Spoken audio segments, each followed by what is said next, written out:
Hello welcome back to my channel स्वाक्स kitchen. आज मु आपण मानक पई ब्रह्मपुर फेमस टमाटो कांजीर रेसिपी नेकी आछि। बो जण एटा बनै नथिबे कि खाइबे नथिबे, जदि केबे ट्राई करि नाहंती ताहले निहाती थरे ट्राई करंतु। बहुत बढ़िया रेसिपीटे।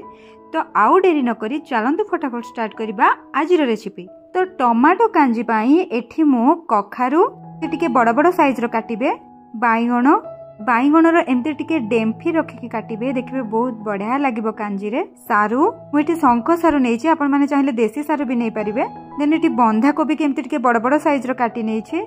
गुहार खाली दुई पाख को एमती टिके छिंडे की नै जिवे। गुहार टिके बड़ बड़ रहले भलो लागे। जदि आपण मानको पसंद नै ताहले ताको मझिरे दुई गडी भी करि परिबे।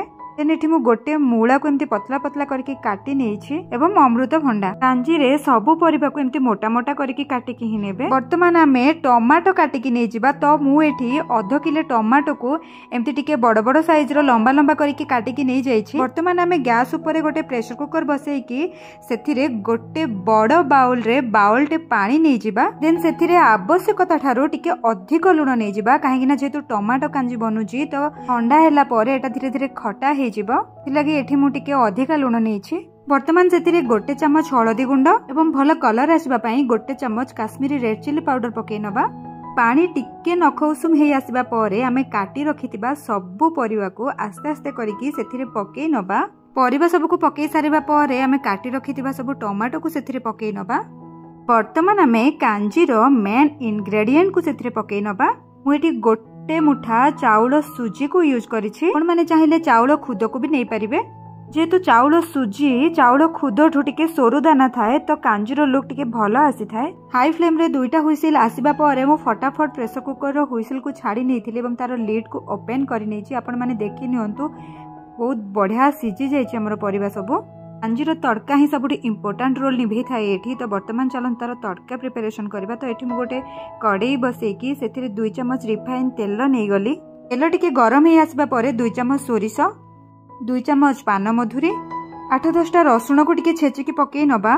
रसुण को टिके भलो भाबे एठी हमें फ्राई करि नबा टिके ब्राउन कलर आसिला जाय। वर्तमान सेथिरे हमें गोटे चम्मच बिरी डाली पकै नबा। बिरी डाली को सब बेले रसुण पर ही पकेबे, नहले पोड़ी जिवो से जल्दी। देन 4-5टा सुखिला लंका एवं लंका टिके फ्राई हे आसीबा परे हमें मेंचाए भृषंग पत्र को सेथिरे पकै नबा।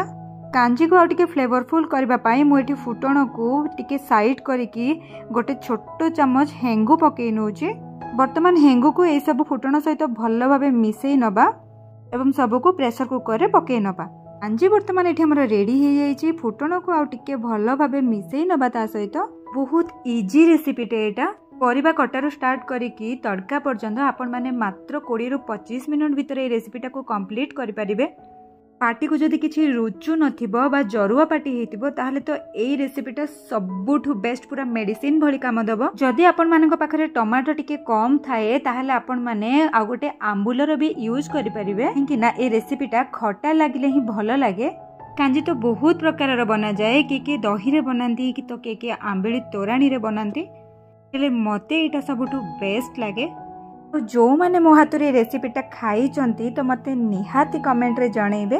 कम परिश्रम रे बनुथिबा गोटे स्वादिया रेसिपी कहले अत्युक्ति हेबो नाही। तो निहाती थरे आपण माने बनै की खांतु। ओके, तो आज रो टमाटो कांजीर प्रिपरेशन आपण मान को केमती कोन लागिला मते कमेंट रे जणैबा को बिल्कुल भूलिबेनी।